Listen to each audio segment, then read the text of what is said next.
তৌফিক উদ্যমনীয় গতি সৃষ্টি করে ঢুকে যাচ্ছিলেন, তবে তারা আগে গোলরক্ষক বলটি নিজের তালুতে রাখতে সক্ষম। সঙ্গে সঙ্গে মাধ্যমে আবার শুরু, কোন দলই গোল করতে পারেনি। চমৎকার একটি ভিউ এই মুহূর্তে কালেক্টর প্রাঙ্গণ।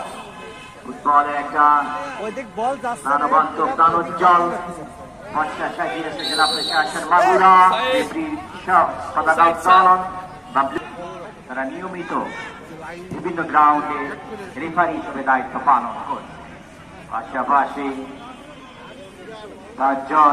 তারা তিনজন গতকাল অবশ্য ম্যাচ পরিচালনা করে। জেলা রবি সিনিয়র একজন রেফারি এই মুহূর্তে